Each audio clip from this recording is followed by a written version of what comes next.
It's an incredible bye week, in a lot of ways. Obviously, we got to. I don't. In this profession, you don't.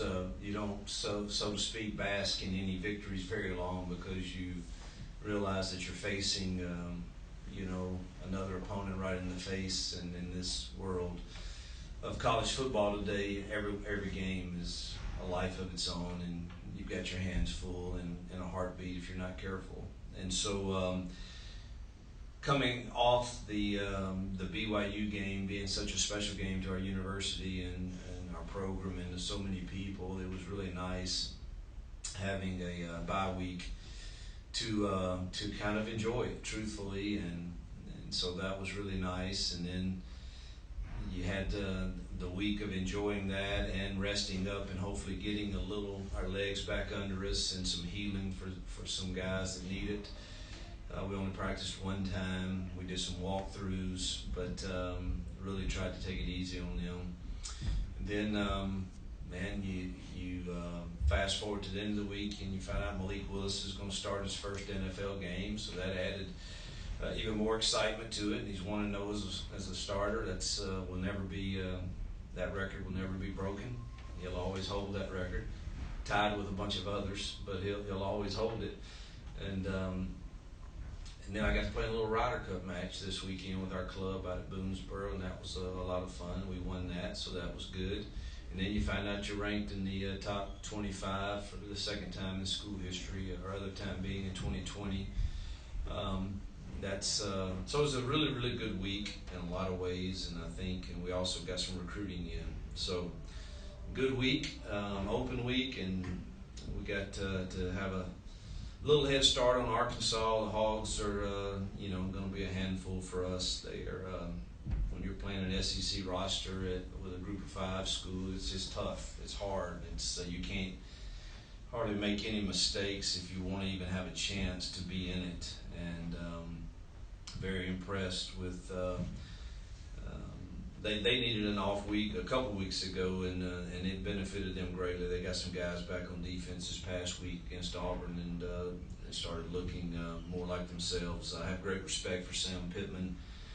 I don't know him extremely well, but I've always thought that he did a heck of a job recruiting and coaching his guys, and obviously the turnaround at Arkansas from the time he took over is pretty dang incredible. And I am good friends with Barry Odom. We're really good friends, and I think the world of him.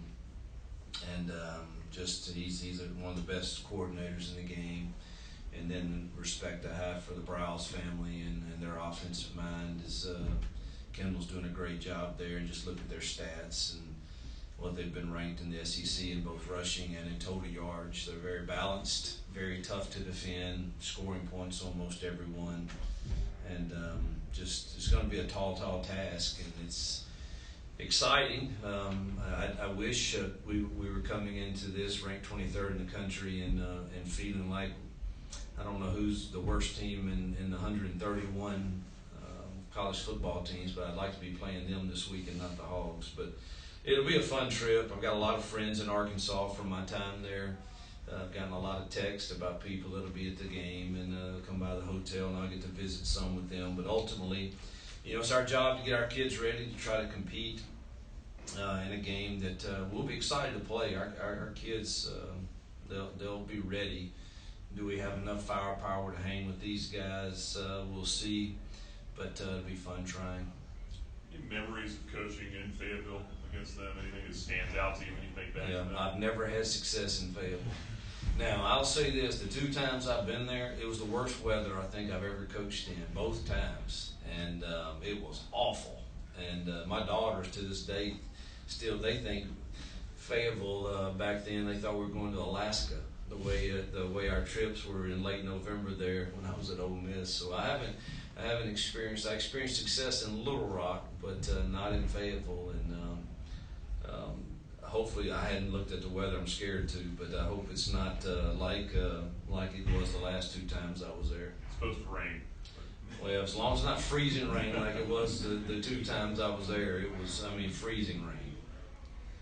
You glossed over last week the contract extension that you received, and Oh gosh, how did I forget that? Yeah. All right, I'm sorry. I'm just so I guess I don't know what day that came out, but I assumed we'd already talked about it. I don't know because the social media world's already covered it, and usually that. Man, Ian has been incredible to me here, along with Dr. Prevo and the board of trustees, and every single year I've been here, I've never had to go to him to ask for anything. He always comes to me, and it's quite humbling, truthfully, and you feel kind of guilty that you are the beneficiary of so many people's work that you couldn't really do without, and from the players to the staff to everybody. So that's kind of humbling because they don't get to benefit quite to the same magnitude that my family and I do. But so it's quite humbling, and thankful again for this opportunity and for their vision for the future. I wanted to expound on that because I was told, like, with this extension, your staff and the resources committed to this program are now going to be at the top of the G5 ranks.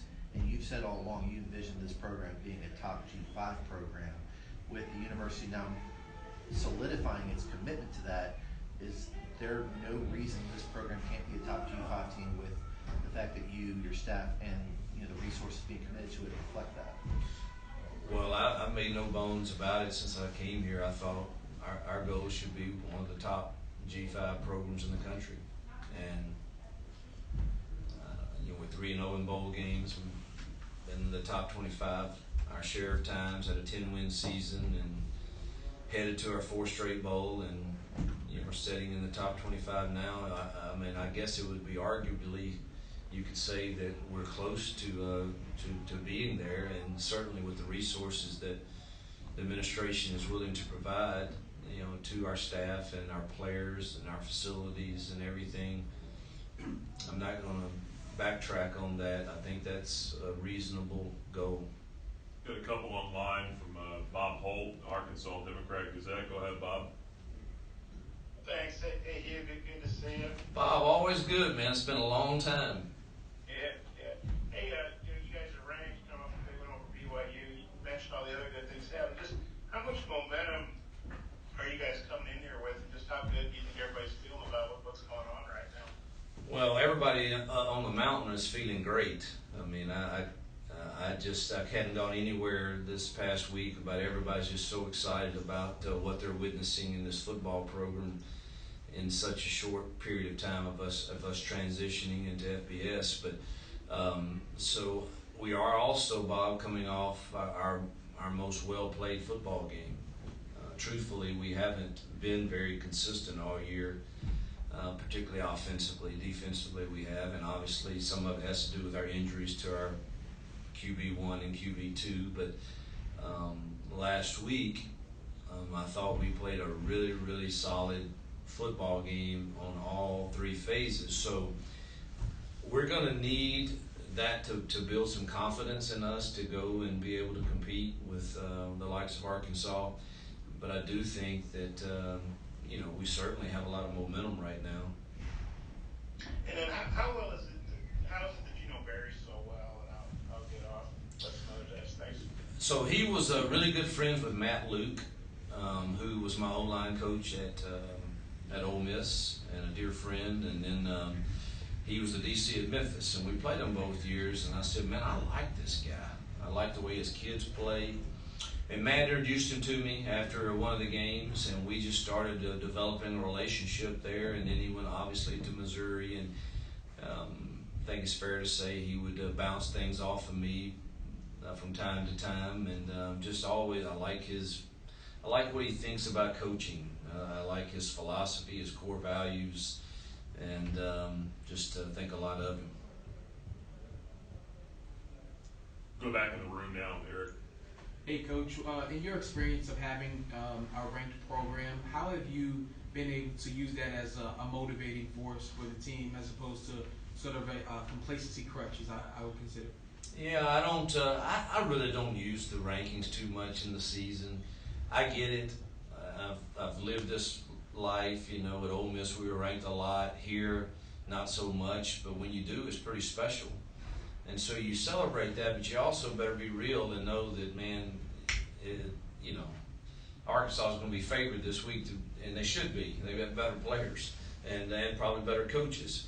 And so they're just, you know, you can easily get knocked out of the top 25. The one that's quite gratifying is, man, if you can finish the course of the 12-game season and put yourself in a position to be in it, then that's one that you, like from 2020, that I have a framed picture of, because it's pretty special. Yes, we celebrated it in our truth meeting last night. It's a little different week, so we went on and did our truth meeting last night so we could get an extra practice in today. But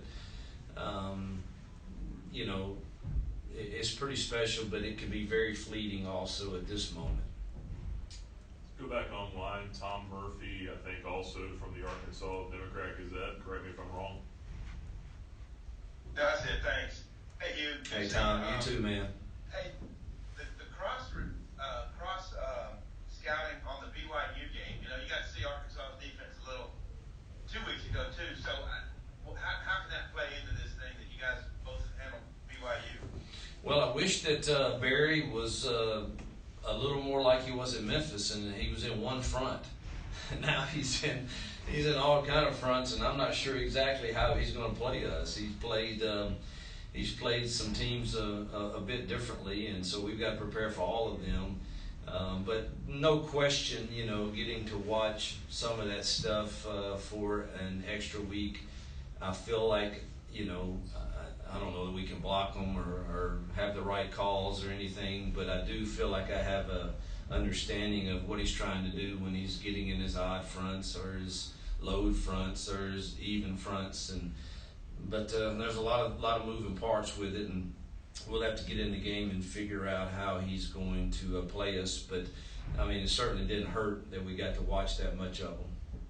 Yeah, you mentioned QB1, QB2, but there's QB3 and QB4. What's the situation looking like for you guys? This Brewer's back, right? So He had a good practice today, and you know, Caden ran today. Don't know if he'll be ready or not.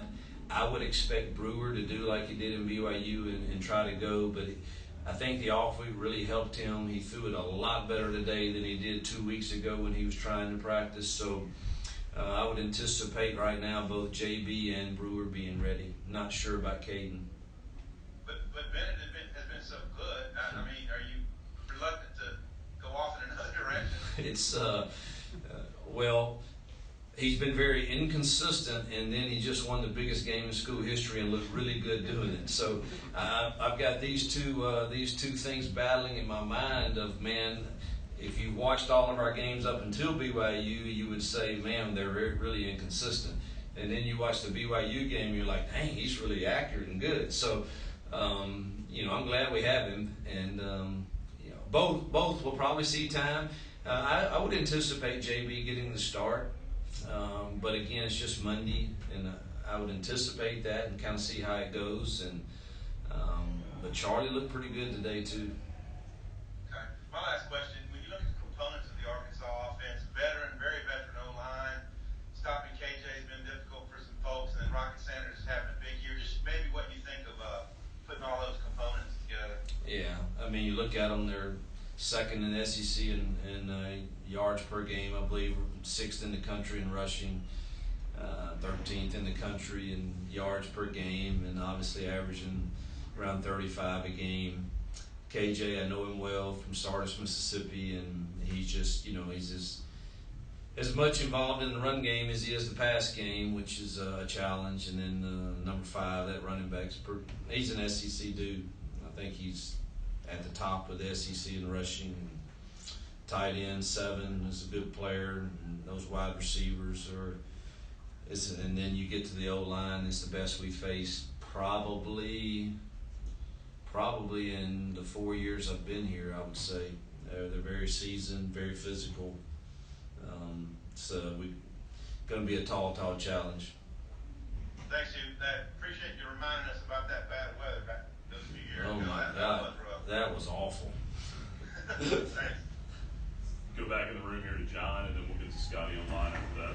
Coach, you've obviously played a lot of games in the SEC, all the different stadiums and things, but how much do you think that game last year at Ole Miss kind of helps your team kind of understand what the type of environment they're going to see on Saturday? Yeah, I try to explain to them what I think of the given stadiums that we're going into, so I don't like our kids ever being surprised or shocked. And I told them that I knew what the Ole Miss atmosphere would be like for an 11 o'clock kick. And they're not playing an SEC school, so I knew what it would be like.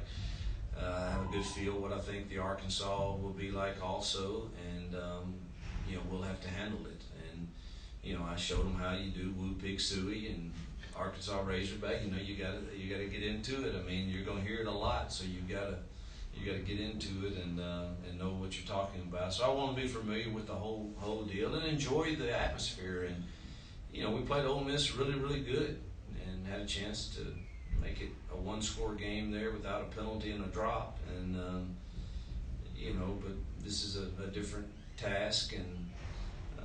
But I don't think our kids the stadium and atmosphere should be one that we look at to enjoy, not be intimidated by. And I think we'll look at it that way. You mentioned your quarterback situation, the health of some of those guys. What about the rest of your team, especially receiver, Yarborough, Daniels, if you're playing with him, Sneed, and also Trayshawn? Yeah, Trayshawn's back. He practiced today. Receiver, we're still thin.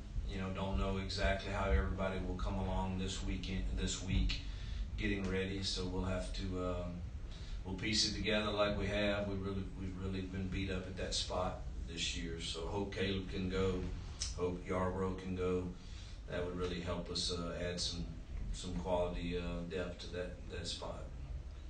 Go back online. We'll take one from Stingray, actually, and then we'll take one from Bob. Coach. Hey, Stingray. Hey, man, how are you this morning? I'm blessed, man. Doing really well. Where would you say that your team has made the biggest improvement from week number 1 versus going into Arkansas this weekend? Well, just based off the last game, I would say the offensive consistency was so much improved last week compared to what we had witnessed. And so I hope that is a sign that we're taking a step in the right direction, and we can expect some of that moving forward. So hopefully that's it. Thank you, Coach. Yep. Bob? QSO, I hope I'm saying his name right. Day Hunter had a monster game against BYU. What would you say about him? Is he an SEC caliber? Not to not G5, but is he an SEC caliber running back? He could have played for me in my days at Ole Miss. We didn't have maybe the greatest running backs in the conference at that time. He would have played for me there. Day's, he's got some stiffness that probably would keep. That's why he did not sign with Power Fives. But boy, he's physically really, really strong and has enough burst. He's not a blazer, but enough burst to make explosive runs. So I think it would just depend on what the makeup of your roster is. But in my days there, there were some weeks we would have loved to have had him. So I think he's right on the borderline, probably. If you're in an offense that's like the one I ran at Ole Miss, I think he can play. If you're in one that's a little more power oriented, he may not be quite big enough. And then with your SEC background, do you get a little extra fired up for these SEC games? Sure. I think you know that more eyes are on you. The more eyes are on your team, and I don't think any coach that's worth his salt wants to put an embarrassing product on the field at any time, much less when a lot of the eyes are on you. So, and you want it for your program and your kids to have a chance to compete and somehow get into the second half and kind of be in a ball game of this in this arena. And so yeah, it fires you up some. It's still, when we kick it off, I think I'll just be like normal, but certainly it'll be exciting. Anybody else You have remember last time anything? you talked to Barry and you guys? I texted with him this morning. really? Yeah. I said, quit laughing at my team on film. And he said, I'm not laughing at all. And then we both just said, hope I get to see you for a few minutes before the game. Anybody else in the room have anything? Yeah, I was going to ask you about their defense. I mean, I think they're 16th in the nation in sacks per game. Bumper Pool's a really good linebacker for them. Yeah. What about their defense is something that's going to, I guess, cause you to be up at night game planning for this one? Yeah, they're bigger, faster, and stronger. And Barry's got them playing a lot of multiple looks. The Pool kid, I think, is maybe the program's leading tackler of all time, and second in the SEC, I think, right now. And sacks, they're up there. And 50's a man up front, very consistent player for them. Sanders, the transfer from Alabama, is a really good player too.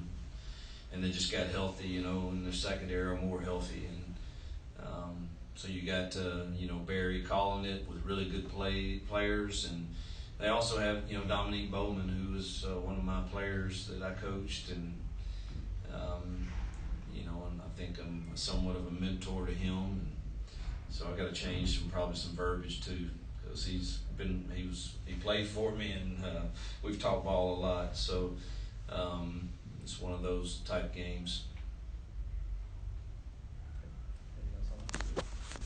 All right, Coach, we appreciate your time. Anybody else? That's it? We're good. Already, just On our rocket or y'all's rocket? We have a rocket too, so I'll make sure your rocket. Well, it'd be nice if he had like an ingrown toenail or something that he couldn't function properly on Saturday. I don't want anything bad to happen to any player, but nah, he's the best running back we've seen this season, maybe in our time here. But really, really talented player, quick twitch, good instincts, big, strong, patience, impressive speed and agility for his size. You already rushed for 1,000 yards in that conference. That says a lot about your O-line, your running backs, and tight ends. Thanks for coming back. I appreciate you, man. Yeah, man.